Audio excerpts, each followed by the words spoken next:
I remember when I first started with Signature, it was May 5 years ago, May. And it was, I bet there were no more than 150 people. Now we're at 500 people plus. It's unbelievable, the growth. I mean, it's an amazing company. I couldn't be happier here if I had to be.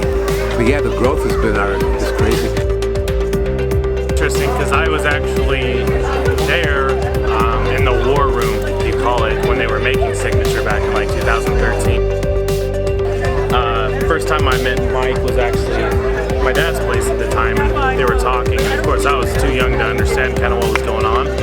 But it was interesting because every time I saw my dad, I was like, so where are you guys at? And then every time I saw him, the numbers of the agents doubled. And it was crazy, and it just exploded. And I wouldn't have foreseen 6 years later we would have been, across 5 states. So it's been awesome to watch it all the way, from the beginning to where it is now and what's to come.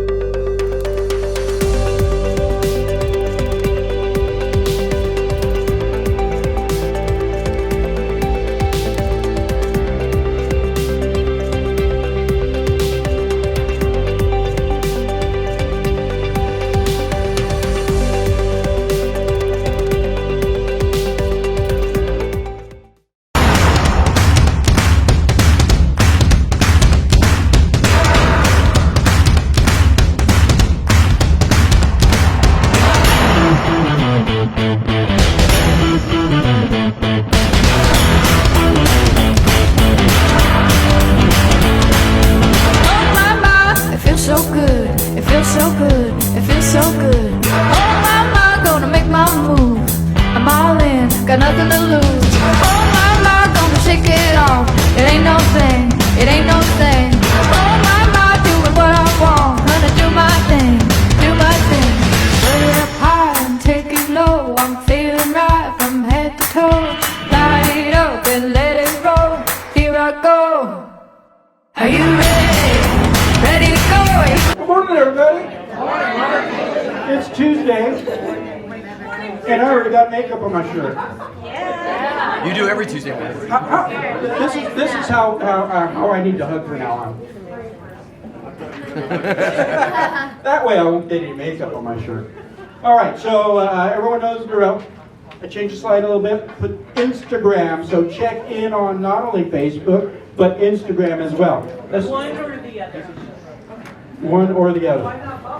If you check out Instagram, it can carry over to Facebook. Oh, the check-in does it? Selfie and dime. I bet you've been sharing posts or something. Yeah. Everybody say hi!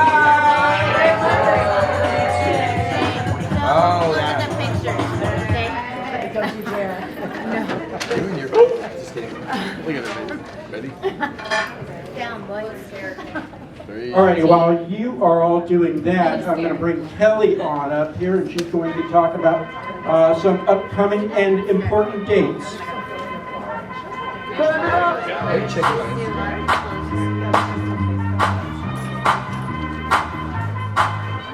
Okay, so last night's game was like really bad. But we have today. And don't forget, Friday's game is Nevada Day. By the way, offices are all open on Friday. What? However, I am going to admit I will only be there till about 1 because I'm going to the game. Woo! And I do have an extra ticket for sale. It's in the section 200, and it's my daughter's ticket because she's leaving for Montana. Well, let me know. I'm just selling it for what she's paid for it. So, okay. I just did. Okay. Good. Perfect. Okay. So we've got lots of great things going on. So if you guys aren't paying attention to your calendars, we're trying to make sure we're getting updates to everybody. So if you aren't knowing where to find your calendars, normally we try to email them out. They're in the agent resources page. We usually post them on the agency signature page as well. So really watch for things coming up because we've got some great things coming up this week. What do you do for your clients is in Summerlin, and Miss Janet, are you doing that yourself? So Miss Janet's actually doing that one. We have our October leader luncheon, quarterly leader luncheon. So if you are one of those top producers for this last quarter, you get to go out to lunch on Wednesday with us.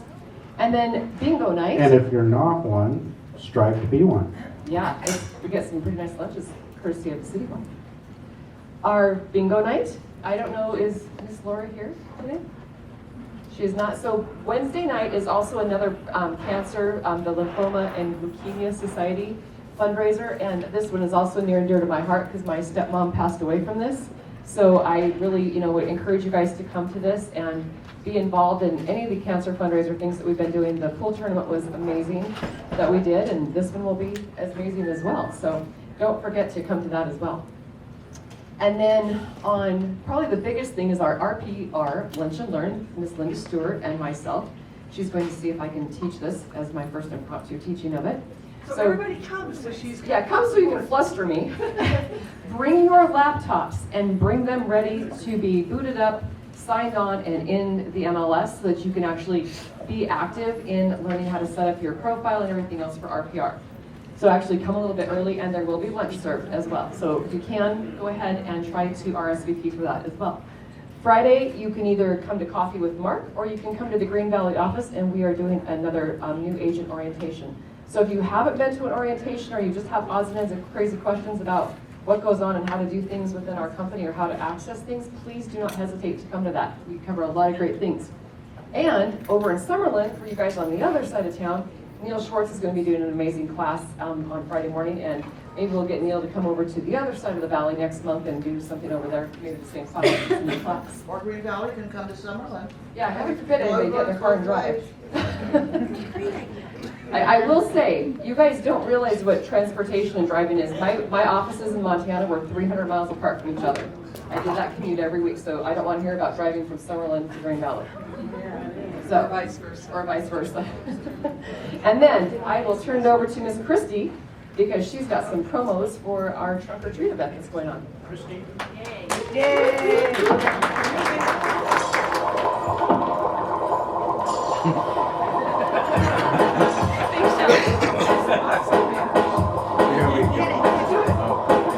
I was working in the lab. And my eyes. You can start talking. She's too busy dancing. Okay, so a week from today at 5 o'clock until 7, we have the first annual trunk or treat. I will be decorating my trunk. Please come vote for me, not Shelly. And it'll be a gray truck. So anyway, but what it is it's an actual client appreciation, just like paper and pancakes. We're going to invite all of our clients. I'm inviting even my top referral sources, and we're gonna kind of gauge our first annual turnout. Oh, we've got the food trucks. Wednesday it starts at 5, and We'll repost costumes the for the flyer. kids. We'll repost the flyer and Amy's signature, and then that way you guys can share it to your individual pages too. That works really well. Perfect. Yeah. Next up, Nicole. Okay, so we're going to talk about the Thanksgiving potluck that is coming November 13th. It's going to be from 12 to 2. We would love for everybody to come out and be part of this. So the more the merrier. Bring your favorite dish. That would be awesome. So we also have, and that's in the Southwest. So we also have the holiday party. So I'm actually going to be heading up any of the photos that are going to be sent. If you have any photos that are signature life, or if you have the pictures of with your clients, we would love to post those for the holiday party. So, so yeah, that's Tuesday, December 3rd, and that's at the same place that we had it at Springs Reserve from 6 to 10 p.m. I'm going to go ahead and post my email address on Agents of Signature, because I'm going to be collecting all those photos, okay? So, thanks for the slideshow. And we're going to be getting a sign-up sheet for the potluck, so be aware. Okay, thanks guys.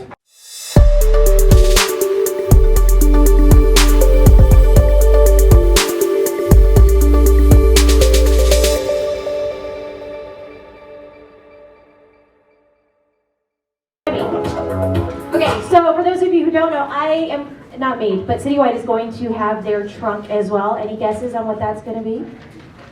Golden Eggs. Golden Fries. Golden Fright. It actually really is going to be that. But anyway, so Myra and I attended our CE course on Friday, and I wanted to share. You got it, Ellie? Are you sure? This is probably better. I got that's even better. All right, hold on. There we go. Beautiful. Yeah, I got 4 minutes. All right. Myra and I attended our CE course on Friday, and we learned a little bit of information about student loans. So I wanted to share that information with you. Ooh, let me not share. As far as consumer debt, what do you think is, where do you think student loans fall for top 5 in student debts? In consumer debt. Number 1? I know. Okay, Myra can't cheat. No, not number 2. I feel like I'm doing the BGK. Who said 2? I did. 2? Like I did. Wait, anybody said 2? I did. All right, so it is second, right below mortgages. So it actually jumped over credit card debts, which I guess is crazy because there's a lot of credit card debt out there, and automobile loans. What about this? Age groups. What would you say of these age groups? So I guess there's a division between millennials. You're either a young millennial or you're an old millennial. Which of these is your highest percentage of first-time homebuyers? First-time homebuyers. You guys know what those are? Older gen. Okay, who's saying older gen? Older gen. Right here, No, younger gen. All right. There it is right there. I'm going to give younger gen. Are you in that category? I'm actually older gen. Older gen. By 2 You years. said- By 2 years. Okay, I'm in the other category over here, but we're not going to mention that. Anyways, first-time homebuyers. So 86% are 28 and younger. Look at this. Student debt, 47% of those homebuyers have student debt. Pretty crazy, right? Yeah, and look at this. This is really what I wanted to draw your attention to is the number 1 reason to delay home purchases is student loans, 61% in that category of that age group. So I wanted to ask a question. How many of you have had deals fall apart because debt-to-income ratio is too high, because they may have had too many student loans? Yeah. Nobody? That's just me? A few, right, okay. Recently there have been some changes to student loans, and I'll go through that for you. But I want to share with you some changes. So FHA, back in the days, because I've been doing loans for 100 years, remember? Back in the days, student loans, if you had, for FHA financing, if you had a deferment on there, you didn't have to count that debt in their debt-to-income ratio. Now you do. You actually have to count 1% of the outstanding balance. So $50,000, we saw $25,000 was an average student loan. $25,000, 1% of that is how much? $250, right?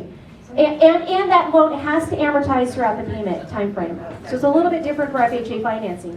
Deferment for VA loans, as long as that loan is deferred for 12 months after the close date. So if we closed a loan, we have a loan scheduled to close tomorrow, 1 year plus 1 day, that payment has to be due. If it's any time sooner than that, we have to count that payment against that buyer.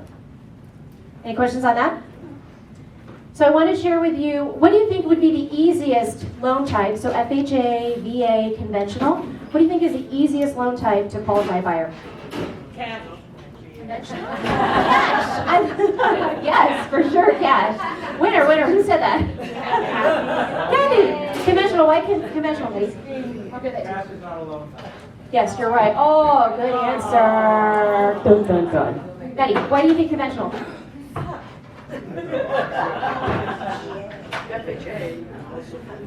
Conventional. True, very true. Okay, so he said guidelines are easier for conventional and as opposed to FHA, and not everybody can qualify for VA, right? So Medi is correct. Let me give Medi, man, I'm almost out. One more gift card. Yeah, that one's going to be for Kathy, but it was rejected. Okay, so I'll tell a little story. So yesterday, actually, I had a call from an agent who had a buyer who was recently declined by the lender based on FHA financing. The reason for that was because of their debt-to-income ratio. And so when I went through the application with him, I said, why are you going FHA? And he said, well, because I need to put 3.5% down, the least amount of money down. I said, okay, well, we can do that as conventional financing. Tell me why else you're going FHA, or why were you declined by the other lender? And he had said, because of my debt-to-income ratio. So normally your lenders will go through and say, okay, I see that you got a Victoria's Secrets card. I see that you have a Macy's card. I see you have a Dillard's card. I see that you have a student loan. How much is your payment on a student loan? It's showing here In this particular case, it was a $50,000 student loan, $500. So for FHA financing, almost there. For $50,000, $500. 1% is $500, right? FHA financing. With conventional financing, you can actually use what they call the IBR. Does anybody know what IBR is? Income-based repayment. So buyer can go in and get their student loans adjusted based on their income, which hopefully is lower at that time. When I asked the buyer what his actual payment was, because he was on IBR, it was actually $100. So $50,000 loan, traditionally going FHA, was a $500 payment. We qualified him for a 3% conventional program, $100 student loan, so the debt to income ratio fell in place at 50, max DTI for a conventional financing is 50%. Because his credit score was fairly high, he actually got a lower mortgage insurance. And remember, for FHA and conventional, the mortgage insurance will fall off once you hit 20% equity appreciation. So this was a win for our buyer. And so conventional financing, to Mehdi's point, is actually a great alternative for buyers who have student loans. One last thing, and I got 10 seconds on this one. Have you ever heard of loan rehabilitation? Yeah, you have. Awesome. So loan rehabilitation would be for those buyers who have student loans that are in default.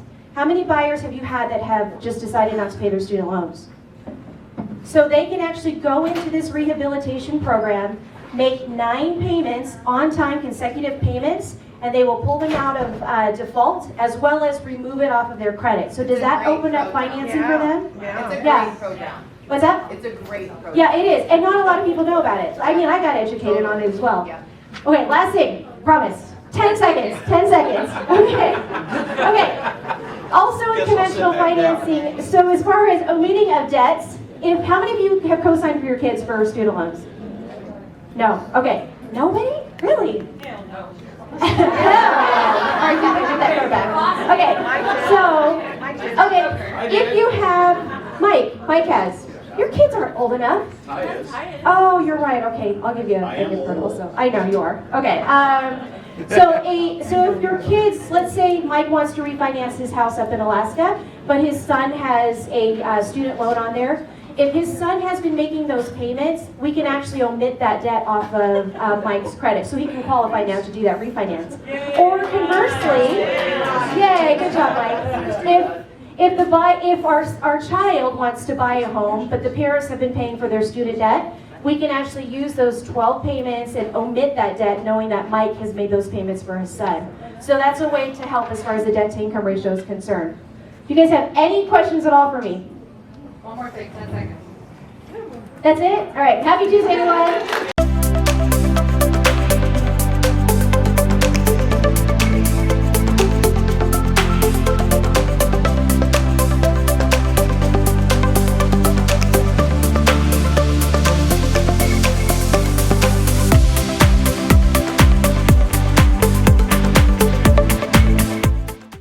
All right, Ashley. Ashley's here. We love Ashley. We love Ashley. Morning, guys. How are you? Okay, I just have a few announcements. It'll be less than 5 minutes, so I don't want to be timed. Okay, We never do that to you. previously in the past, I know with holidays coming up like Thanksgiving and Christmas and New Year's, I've been able to try to make commissions happen either like same day or next day. With direct deposit, that is not possible. So that is not going to happen. So I'm just giving everyone a heads up, like Wednesday the 27th, which is before Thanksgiving. If your closing comes in on Wednesday, probably don't expect to get paid till the week after. Or Christmas Eve is Tuesday, probably don't expect to get paid either by Friday or Monday. So just keep all these timelines in mind. Like I said, with direct deposit, I'm not able to make payment happen that quickly. So just keep all that in mind, so everyone tell everybody that. Another thing, we need everybody to be using SkySlope to upload all your transactions. It needs to have a closing date of October 31st. It can still be in Simon if it closes by October 31st. If it's anything after that, it has to be in SkySlope because we won't be looking for your closing in Simon at all. At one point, we're not going to be looking at Simon anymore. So if you have things sitting there It's just gonna sit there and it's gonna delay your payment because you guys aren't uploading it into SkySlope. Yes? We just leave it like as is, like if the file's open and sign, just leave it as is and just re-open it. Put everything brand new into SkySlope, just leave it as it is and just move it to SkySlope. Another thing, disbursement forms. Everyone's doing better on them, but there's still some people who, like, let's say you get a rental for $600. They're putting $600 and then what they get paid, $600. You have to do your deductions. So make sure for rentals, you're doing your 10%. If you're the listing side, you're doing your $50 co-op. Make sure to do all that stuff because people are forgetting those things and you will get rejected on the disbursement form if it's not correct. And again, that delays your payment because you guys are double checking those things. So Kim will reject it, Bobby will reject it. Without that being correct, we can't process your payment. Oh, this is a fun thing I found out yesterday. OpCity, if you're doing any rental leads from OpCity, it is not a 30% referral fee. It is a 35% referral fee that goes to them.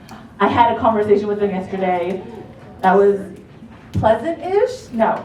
I didn't know that information, so I found out it's 35% on rentals. I know it's crazy. But again, the more that you accept and close out, the higher your score goes and the better leads you're gonna get. So get those rentals, guys. But for example, $300, it's not $90 that goes to them, it's $105. So just make sure to keep all of that in mind when you're doing your disbursement forms. Yes? We need to check on that because the agreement I signed was anything under $50,000 purchase price was $30. That's what I told the girl yesterday. I'll be honest with you. Okay, yeah, I made 2 phone calls yesterday. I was very aggressive. I was like, no, it's 30. So I was like, not happy about that. Yes, that is all my updates. Under 5 minutes. Any other questions on anything? We're good? All right, thank you guys. Thank you, Ashley. All right, next up we have. Who's that song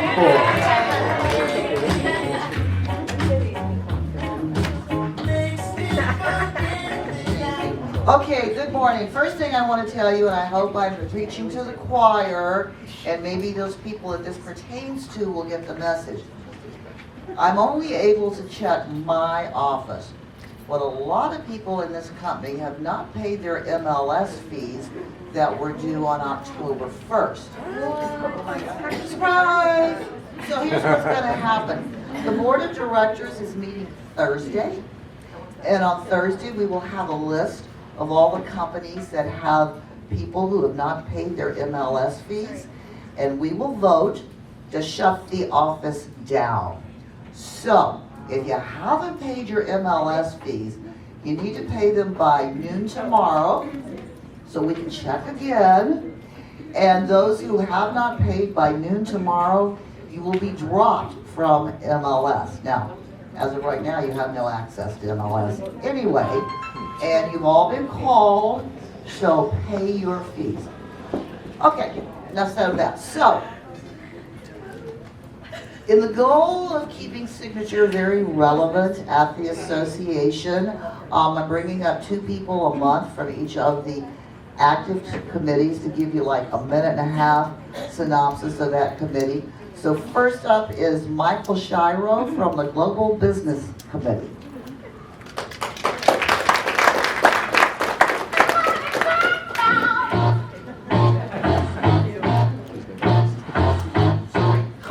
Loud if you want. Okay. I've been on the Global Business Committee for the past 4 years. It's my favorite committee out of the several that I sit on, and the reason that I got on there is because I've been to over 21 different countries, and I just love traveling and going to visit different cultures. The great thing about Global is they kind of just tell you all kinds of things that's relevant if you want a piece of that business. They tell you who's buying in the U.S. and particularly Vegas, and where people from the U.S. are buying abroad.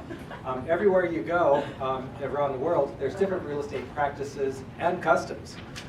They offer a certification that I've taken the class and qualified for, CIPS, and that's a very intense class. I think I haven't studied so hard. It's a week long since college.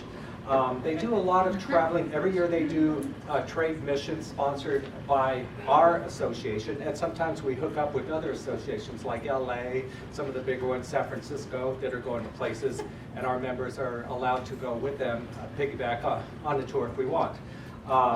Our committee, in the past 4 years since I've been on, they've been to Greece 1 year on a trade mission, New Zealand 1 year, last year I believe it was China, and Germany's coming up next October, I think right around Oktoberfest, before or after. But I would recommend that if you want to get a piece of that international business, to go check it out. And when do they meet? They meet I believe it's the third Wednesday of every month, third Wednesday of every month at 10 at the association. Okay. Any questions on anything? No?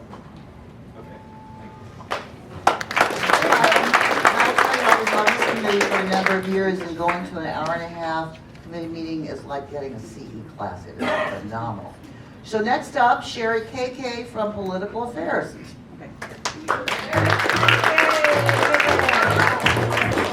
I am going to talk about this too, just so you know. Anyway, Political Affairs Committee it's just so super informative. Everything that Wanda talks about makes sense. When you go to these meetings, you understand what's going on in legislation, what our PAC is doing, how important it is for us to have a voice and learn what our voice does. And it's a very super easy committee because it meets every second Thursday at 8:30 in the morning. It's 1 hour at the board. A lot of times they're canceled, but they really are informative. They have great guests. We've had commissioners, councilmen, you know, especially because if you're just a little bit like me that is oblivious to politics, and I really don't choose to know a lot about politics, it keeps me safer from having a big mouth. But you need to know certain things about our business, about this industry, and you do learn that at the Political Affairs Committee meeting. Okay, that's that. Really quick, you guys, our raffle is up to $461. We're going to announce the winner of the raffle on Friday. So I urge you still to do the 50-50 with Bobby at Summerlin, Aaliyah here, and Kim at Green Valley. Thank you. Oh, and the bake sale. Bake sale's going on in the lobby. And I just want to say about political affairs, we have made some changes at GLVAR as far as the committees go, and we're trying to set them up where you'll still get credit for serving on a committee if you have a desire to move on up the ladder. And political affairs is one that we're looking at very closely to changing to a quarterly meeting. So that's all I have. Thank you. Thank you, Janet. All right, next up we have the legal update with David Sanders.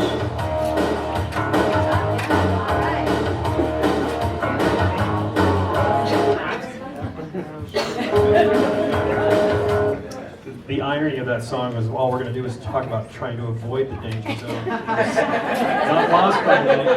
Thanks for that. Okay, so we're going to talk about a couple of things that have been recently brewing. We're going to talk about a Ninth Circuit Court of Appeals case. We're going to talk about how Facebook is getting sued by everybody. And then we're also going to talk about some recent trends and things that I've seen. So today we're going to talk primarily, first thing we're going to talk about is social advertisements in the Fair Housing Act. There's been some pretty big, significant issues with that lately. We're going to talk about Domino's Pizza. It has nothing to do with pizza and everything to do with websites and how that impacts you. We're going to talk about the division's recent request for public comments, and then I'm going to give you some examples of things that I've seen in the last few months. I like to call them Dave's Please Don't Do This. So, we're first going to talk about websites. So the American Disabilities Act applies to your website, okay?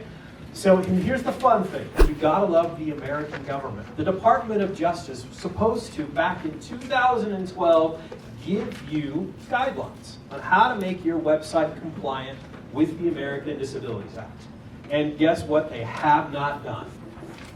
That. Shocker, right? Okay. So, and that's actually a bad thing, because what has happened in that vacuum? Instead of having the government come out and say, do these 7 things, guys like me decide to sue people like you and say your website doesn't work for my visually impaired clients. And that's the Domino's Pizza case. Robles versus Domino's. Mr. Robles is visually impaired. He sued Domino's Pizza because he wasn't able to order a pizza on their website, because the website didn't have the necessary software to convert text to voice. Now, Domino's Pizza's response to this was, we have a phone. You can call us and we can order pizza. And what ended up happening is the trial court in California said, this is ridiculous. I'm tired of plaintiffs and plaintiffs' lawyers getting rich suing companies for the government's failure to provide guidelines on what your website's supposed to say so it complies with the ADA. So I'm dismissing the case. The Ninth Circuit Court of Appeals, and Nevada is in the Ninth Circuit, decided to say, no, hold on. Just because the Department of Justice hasn't issued guidelines, it doesn't negate your obligation to have your website comply with the ADA. And then, just about a month ago, the U.S. Supreme Court decided not to review that case. So if you don't know, if you don't remember from high school civics, the U.S. Supreme Court gets to choose the cases it hears on appeal. And if it doesn't, that's the law of the land. So unfortunately, guess what the law is in the state of Nevada related to your individual website? Even though there aren't regulations, it still has to comply with the Americans with Disabilities Act. And the reason why we are talking about this is real estate companies nationwide, primarily in the South and the East Coast, have been targeted by plaintiffs suing. And because of the unique nature of our market and our global shout out right there, you're going to get people from all over the country trying to look at your website. So you'll need to make sure it's ADA compliant. So how do we do that? So first thing we do is we don't wait to take action. Just because the Department of Justice has demonstrated their failure to comply with these things doesn't mean you don't need to do it. So you need to conduct an accessibility asset audit of your business's websites and mobile application. Primarily, the thing you need to remember, if this is the one thing you're going to write down about this, it's Web Content Accessibility Guides, WCAG. That's been what has primarily the courts and the plaintiffs' lawyers have said you need to comply with. Now, I have no idea what WCAG means, but I know that there are website experts who do. So you'll want to speak to whoever's hosting your website and make sure that you are WCAG compliant. Okay? Next, you need to have a policy on your website at the bottom of the page where the terms and conditions are that talk about an accessibility statement. Now, I'm going to recommend that you do exactly what GOVR did and what most associations do, what NAR encourages you to do. You can literally take NARs from their website word for word. You don't have to hire somebody to do it. You can go here. And it primarily says something to the effect of, we want to make sure everyone can access our website. If you have any concerns or inability, here's contact information for us to do that. Now, what I do know about WCAG is most website providers now are already doing this stuff. It's content-based, it's their side, it's nothing that you have to draft. But you will want to, because we're getting towards the end of the year, looking at building your business for 2020, it may be time for you to take a quick look at your website and make sure you're in compliance with this, particularly because this was an issue about 3 months ago. I could tell you there was some wiggle room. Unfortunately, this will be the case law in the Ninth Circuit unless another case goes through another federal court system somewhere else in the country and the Supreme Court decides to entertain that case. Best case scenario, that's another 3 to 5 years. Okay? So you need to make sure you're in compliance with this. Okay, Social Media Ads and Fair Housing Act. Is it just me, or do I get really excited when I see Facebook getting sued? Yeah. You just do. Call it fair play. You track me on the internet, somebody gets to sue you, we'll call it even. So what has happened is Facebook ads and social media ads. And we had the start of your meeting talked about posting this stuff on Instagram and Facebook, which is all great ideas. But you need to be mindful that your advertisements on those platforms have to comply with the Fair Housing Act. And what has happened is Facebook ads, if you notice, they got 2 billion users. And a recent lawsuit alleged that Facebook's advertising platform enables landlords and real estate brokers to exclude families with children, women, and other legally protected classes from receiving and viewing rental and sales ads, all without the consumers ever knowing them and excluding. So what the plaintiffs' lawyers did is they actually submitted ads to Facebook and said, exclude women, exclude families, and Facebook approved them. Now, So you're thinking, so Dave, what do I care? I don't like Facebook. Let them get sued. The problem is the Fair Housing Act advertising guidelines apply to Facebook as the publisher and you as the author of the content. Okay? So, again, prohibits both publishers and advertisers from targeting housing ads based on any protected class. So, and then it gets even better. I don't know if you've heard about this, but the Department of Housing and Urban Development started sniffing around Facebook. Facebook thought they had reached a settlement with them, and then recently, HUD decided to sue Facebook over this. So what does that mean for you? It means, let's talk about ways to make sure we can protect you while you're advertising on social media platforms. First, create an advertisement plan prior to running your ads, and be sure the plan includes marketing to a broad demographic. Second, avoid using any available ad filter that's based on a protected class. So just because Facebook offers it doesn't protect you from that. Not that I'm suggesting that anyone would, but you need to be mindful of that. Third, be familiar with your state and local fair housing laws, which often include additional protected classes. In Nevada, gender identification is a protected class. It is not on a federal level. Okay? And fourth, consider engaging an experienced digital marketing firm or an individual knowledgeable about social media advertising platforms. If you are working with someone helping you with your social media, again, it's the end of the year, you're probably planning your marketing and advertising plans for 2020, it would behoove you to ask, what are we doing? Behoove is just a fancy lawyer word for good idea.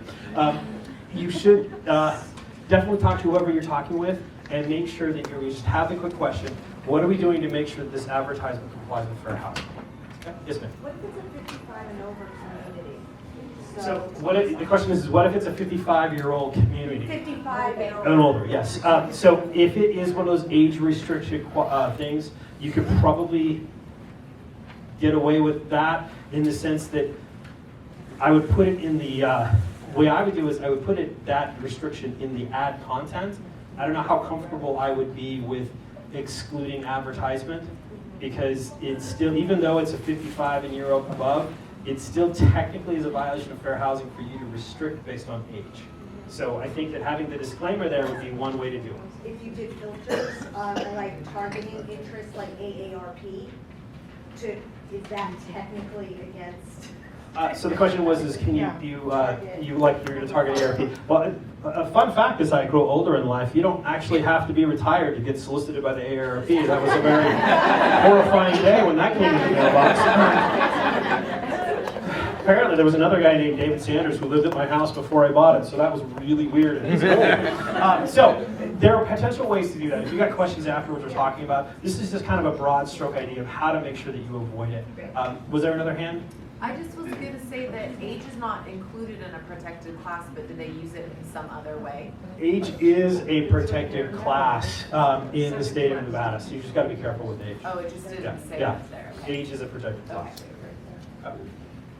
Yes, sir. What's the delineation between running an ad and just, on our professional page and just posting something that we're not paying for on our personal page as opposed to our professional page? Okay, so this is where it gets fun. So did everybody hear his question? Question was, what if it's not like an actual advertising ad, like somebody I paid for? What if it's just something I post up on Facebook? In the eyes of the real estate division, and I would make the argument that there is literally no difference between your personal page and your business page. If it is talking about real estate and the position of the real estate division, it is an advertisement for real estate. I don't know if I would really want to go into the courtroom and argue, Your Honor, it's really not an advertisement for real estate, so we don't have to comply with the Fair Housing Act. I just don't know how that's going to go because of the way the division enforces it and because of the intent behind it. So I would tell you that, unfortunately, for your purposes as a real estate professional, I don't think there's a difference. I think that if you've got two Facebook accounts, I would argue that you have to comply with all of this on both of them. Because, for example, on your personal Facebook page, as soon as I reach out to you on your Facebook page and say, haven't seen you in 20 years, it'd be great to get together, I'm moving to Vegas, I want to use you to buy a house. Guess what your personal Facebook page has become? It's an advertisement for real estate. You are what you are. Could you get away with that? I love where your mind is. The lawyer makes me so happy. Can we get away with this? Potentially, yes. The fair housing, the little emblem for fair housing, and get away with not being sued because you didn't put something into your ad with the fair housing emblem. I mean, it's saying you're... So is your question, will the fair housing emblem protect me from potential fair housing lawsuits? And the answer is no. So I think her question is more specific, not like, hey, no, no offense anyone, no white people allowed in this house, but I have a fair housing logo, that's a violation. Yeah. But if you don't say anything at all, right, and you just have your flyer with a fair housing logo, that's not a violation. That's No. what she's asking. Yeah, I think that would actually argue in the Like case. if you don't add extra verbiage, you're fine. Right. Don't hate me, Not to, Dave, sorry, just Dave. because I'm Hey, it's just nothing but love up here. So it makes me so happy. So my first day of law school, I'm in criminal law, and the criminal law professor says, "What's the first element of any crime?" People yelling out motive, intent. He goes, "No, you got to get caught. If you don't get caught, it's not a crime." So I'm not suggesting that, but hypothetically speaking. So to answer your question, I would much rather have that position where you're not restricting and you have the fair housing, because then that's a position, if you ever get investigated by HUD, the argument would be, we're taking proactive steps to show people that we are, there's no restrictions. The problem becomes is that I think people get into Facebook and they figure out, they look at all these places they can target and they get all excited about that, and they forget that could be a potential fair housing violation. So kind of taking both of these, the Fair Housing Act and also the Here and Here, on Facebook, how do we address that with all of our posts? Like, do we need to put somewhere on, like, it's just a random post of like, hey, if you can't hear this, let us know, and we all agree for fair housing? That's a good question, and so I'm glad you brought it up because it's something that I wanted to make sure that we talked about. So the question was, well, what do we have to do on Facebook to make sure it complies with the ADA? And the answer is absolutely nothing, because you don't own the website. That's Facebook's job. And Facebook already has that. I'm sure you're a nerd like me and you scroll down to the bottom of the page and you read all the terms and conditions and the privacy policy and all of that stuff. Just as a side note, does anybody know how long iTunes terms and conditions are? It's longer than Shakespeare's Macbeth. So, and yes, I've read it, and yes, it cured my insomnia. So, making sure that so that's the delineation. Your website, you have the obligation, because you're putting content out there, to make sure it applies with your ADA. With Facebook, it's more, this is primarily targeting ads. If you're buying ads on Facebook or Instagram, and you're trying to target, you just need to be careful to make sure that fair housing applies. Okay. I am not going to spend a whole lot of time talking about what the division has come out and said about their recent changes to education and to advertisement. I'm sure that you're going to get all kinds of other people talking about it. I wanted to give you a timeline of what this means. So in order to comply with state law, the real estate division, and how it works is, so the legislature has the jurisdiction to control and change Nevada's statute, which they did. Once that occurs, then the Nevada real estate division has the obligation to change the NAC, the Nevada Administrative Code. And the first thing they have to do is come up with a draft change and send it out for a 30-day public commentary period. That's what happened last Monday. You may have gotten an email from the real estate division saying, here's some proposed changes. They have to do that. Everyone has 30 days to respond back and forth. I certainly suggest you should take a look at that. I don't know about you, but with all the emphasis they put on advertising, the fact that the massive change to that phrase is in a conspicuous manner terrifies me, because it doesn't even tell you what that means. So I certainly suggest you take a look at what those changes are. If you are that passionate, you can then submit your changes or proposals or concerns to the real estate division. The real estate division then decides after that if they're going to make any changes to the proposed amendments, and then they have to submit it to the commission.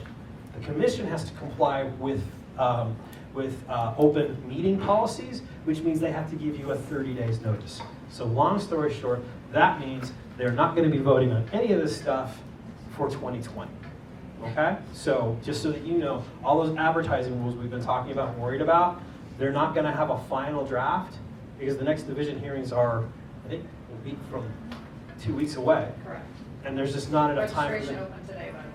not enough time for them to comply with the statutory obligations for notice. So it's gonna probably be January or February before this stuff is done. Okay, again, more commentary stuff. All right, let's talk about some recent trends. Please be very mindful of what you put in writing. I have a current case where the seller's agent admitted that a specific contingency was not in the agreement.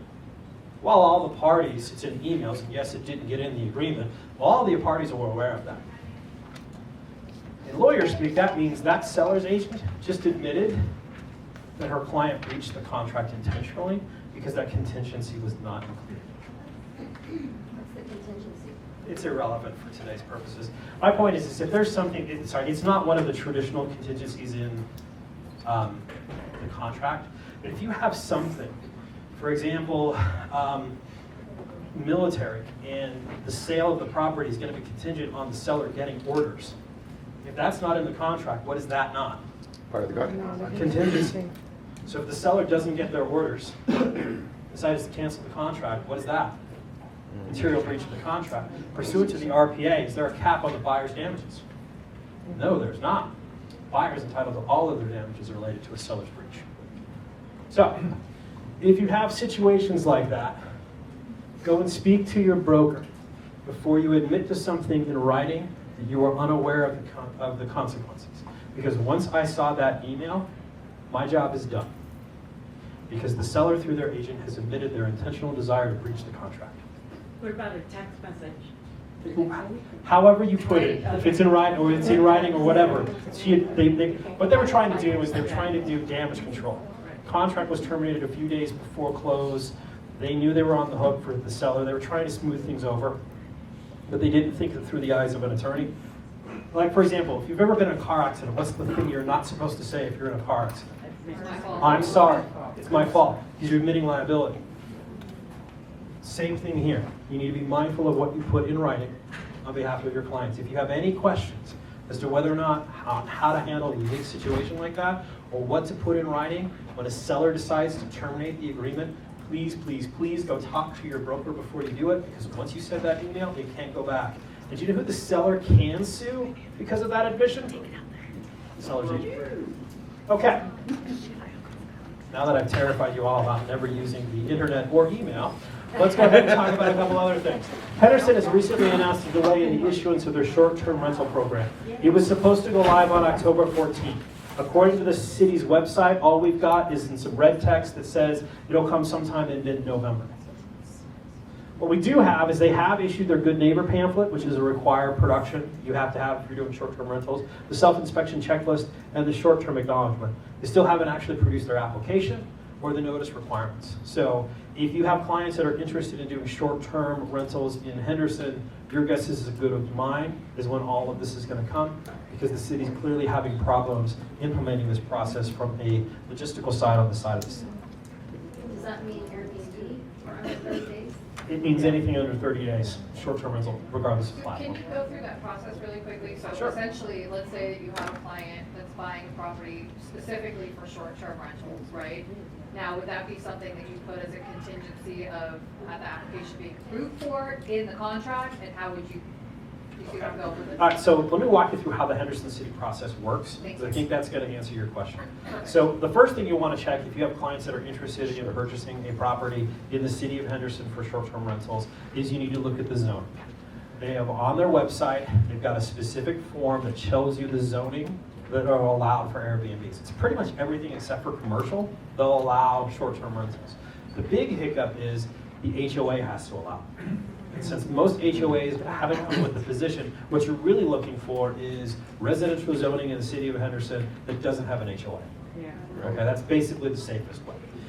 There are a few that do offer it, and it's going to be really interesting in the next 6 to 7 to 9 months to see if any HOAs will be making those changes.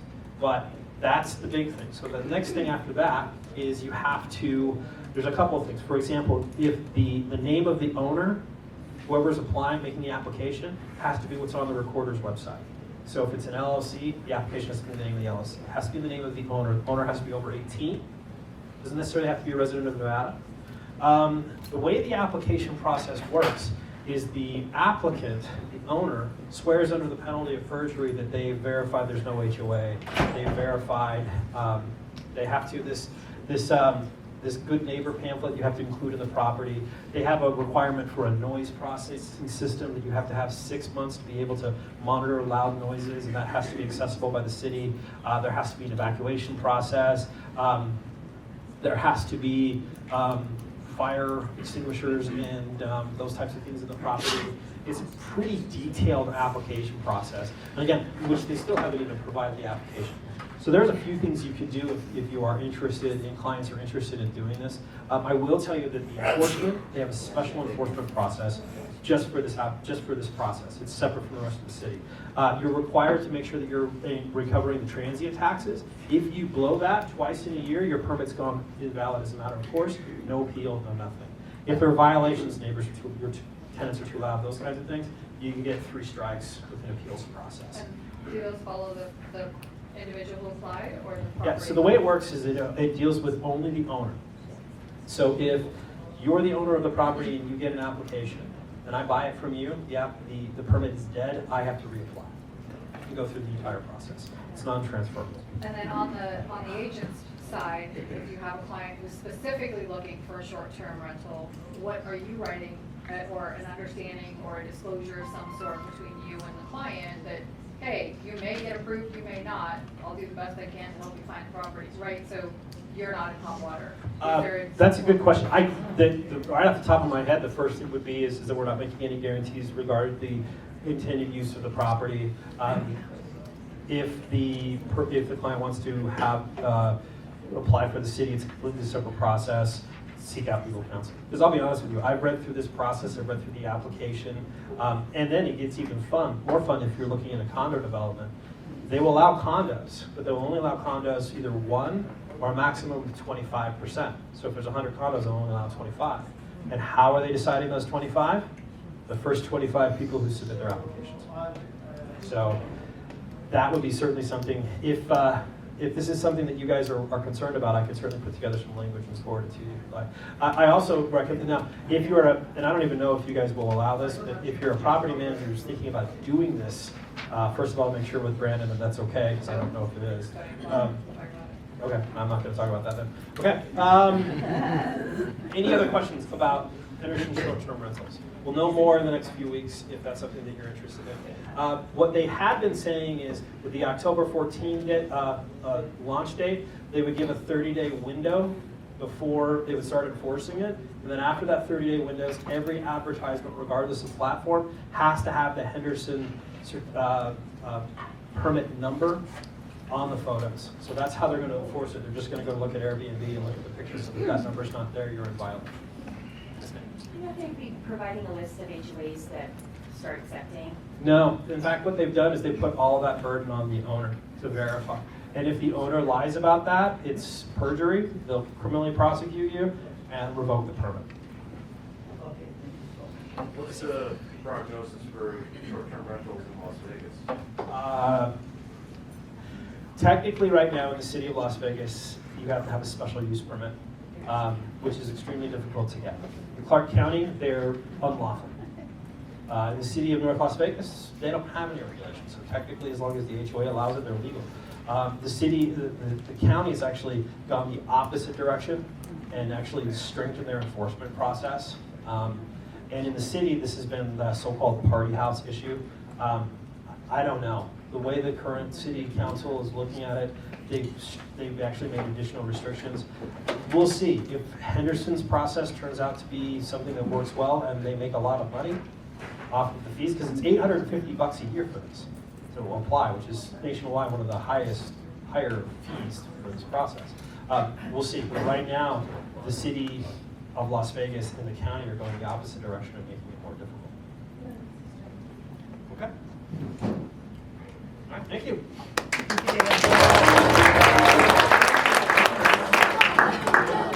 Great information. Thank you so much.